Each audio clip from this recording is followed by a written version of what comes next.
Every thought of every person is now as much a part of the international thinking as of an interdependent unity of world thinkers as every electric wave of the ether is within every other wave.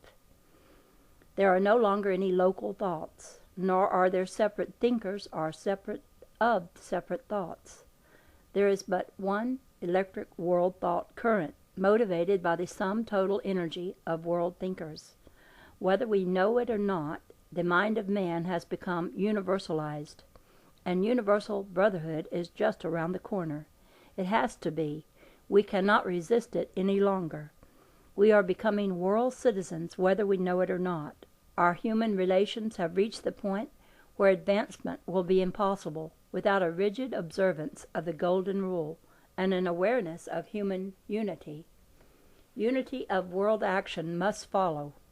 World boundaries must disappear as the boundary between the United States and Canada has disappeared. Every thinker on the planet turns into the universal world thought current. What he hears is not the thinking of far-removed foreigners, but of near neighbors.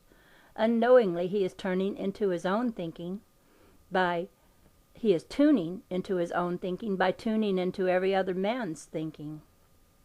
He cannot help it. He gives to it, and it re-gives to him. World interchange of today is like unto the interchange of friends in one's own parlor. We are rapidly becoming each other as we think each other's thoughts and make them a part of our individuality.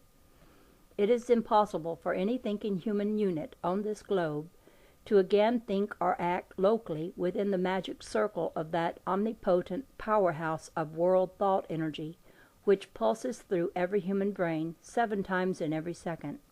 There can be no local thoughts, for every thought which affects anyone affects everyone. The 2 poles of the world thought of the New Age are America and China. Between these 2 opposed foci, the pendulum swings, which marks the pulsing heartbeat of the international world thought, with its new concept of freedom, its new interpretation of natural law, and its reversal of old philosophic theory and practice. The 2 lights of the divided torch. Nothing in the world has as much power as a world thought born in its time. Down the ages, a terrific battle has raged for supremacy between 2 opposing thought forces, the physical power of might and the spiritual power of right. During all the millions of years of man's unfolding, might has ruled supreme until the last 6,000 years. The first traces of right and wrong then gained a slight foothold in man's social relations and divided his thinking into 2 opposed poles. Think of it. Of all the millions of years of discovery in the realms of his thought world, man had never comprehended the ideal of right thinking as related to wrong thinking until the last 6,000 years of his history. Then came the dawn of consciousness, conscious and character. Until that time, there was but one world thought in man, the physical thought of his physical dependency upon his brute power of might for his very survival. With the beginning of the development of character came those spiritual qualities of right thinking which we call justice, mercy, kindliness, service, friendliness, charity, and consideration for others. Thus began a new age of awareness of the 2 ways of thinking, right thinking and wrong thinking. With that new comprehension of good and evil, the power of right began its infancy. This newly comprehended force of right over might is so forcibly reversing our conclusions that new thinking will transform our entire civilization into one of greater character, greater beauty, higher ethics, and ideals than the world has ever yet known. Even at that, man is but in his primate stage, and is but beginning to comprehend the vast potentialities which lie within him.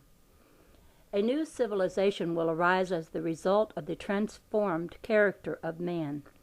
This transformation will be based upon a greater understanding of God and nature, Out of it will come a new concept of freedom and justice. Out of the practices of these new concepts, a new humanism will grow based upon kindliness, courtesy, and mutual service, to replace the old humanism based upon selfishness and greed for personal power and wealth. In extenuation of humanity, we must not forget that character is man's most recent acquisition.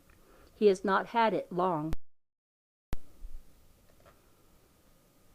and has not yet learned to use it. He is still a primate, but recently liberated from his jungle. The memory of the jungle is still in his every cell.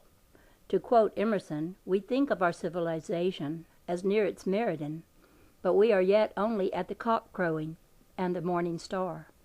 In our barbarous society, the influence of character is in its infancy. James Henry Breasted states, man was unmoral savage 6,000 years ago, without any vision of character or idealism whatsoever. Human progress and bodily unfolding are too slow to judge of them in generations or even in centuries. Civilizations grow up in stages of greater comprehension, just as man grows.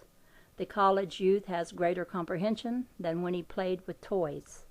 Likewise, the comprehension of his radio-electric age is greater than that of the caveman. Rung by rung, man has fought his way up the ladder of life since his beginning as a single cell, through gradually acquired knowledge expressed by the action of thought. Knowledge is the only power which man has to use, and thought action is not power. It is but the level of which knowledge is the fulcrum. All power lies within the fulcrum. Man is powerless without knowledge. His every action is either the measure of his knowing or the result of automatic reflexes set up by an electric awareness of his electric body. Man's knowledge increases as his power of intelligent expression increases. Knowledge is cosmic. It does not evolve or unfold in man. Man unfolds to an awareness of it. He gradually discovers it. Man spiritually inherits intelligence, just as he physically inherits the planet and his body, but he cannot use his inheritance until he discovers it. An awareness of both comes in easy stages. Knowledge must be discovered gradually, as explorers discover a planet, and as man recognizes it, he acquires power which he expresses by the electric action of thinking it into form. Thus man gives creative expression to his knowing through the action of thinking. Man's past stages. Beginning as a single cell filled with desires for survival, man reached out and took what he needed to continue his existence by the right of his might. For millions of years his only thought was that of survival. His only method of survival was through brute force of might.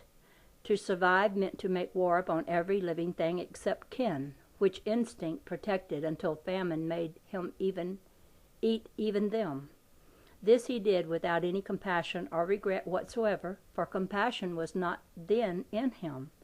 To live at all meant to kill or be killed.